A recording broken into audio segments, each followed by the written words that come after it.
রহস্যময় এক দেশের নাম চীন।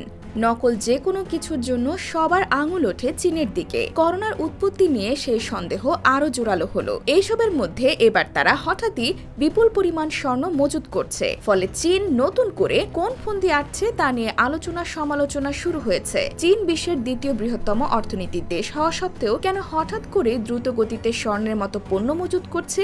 গুরুত্বপূর্ণ এই দুটি পণ্য মজুত করায় তা বিশ্ব সম্প্রদায়ের নজর কেড়েছে। আন্তর্জাতিক বিশ্লেষকদের ধারণা, রাশিয়ার বিরুদ্ধে পশ্চিমারা নিষেধাজ্ঞার যে খেলা খেলছে সেই বই সম্ভবত খুব ভালোভাবেই পড়েছেন জিনপিং, আর তাই চীনের অর্থনীতিকে একই ধরনের চাপ থেকে মুক্ত রাখতে সুরক্ষামূলক পদক্ষেপ নিচ্ছেন তিনি। তবে ভিন্ন ভাবনা ভাবছে যুক্তরাষ্ট্র।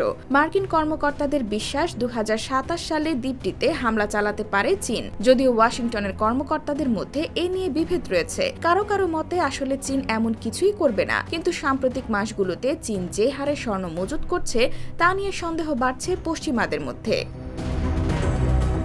গেল এপ্রিল পর্যন্ত টানা 18 মাস ধরে পিপলস ব্যাংক অফ চায়না স্বর্ণের মজুত বাড়িয়েছে। এই বিষয়ে যুক্তরাষ্ট্রের চীনা দূতাবাসের মুখপাত্র বলেন, চীনের বৈচিত্র্যপূর্ণ আন্তর্জাতিক রিজার্ভের গুরুত্বপূর্ণ অংশ হচ্ছে স্বর্ণ মজুত। যুদ্ধের কারণেই চীন স্বর্ণ মজুত করছে কিনা এমন প্রশ্নের জবাবে একথা বলেন পেন গুই। তার ভাষায়, দীর্ঘমেয়াদী কৌশলগত দৃষ্টিভঙ্গি থেকেই স্বর্ণ মজুত করে যাচ্ছে চীন। তবে বেইজিং এর স্বর্ণ মজুতের বিষয়ে প্রকাশ্যে কিছু বলেনি তাইওয়ান।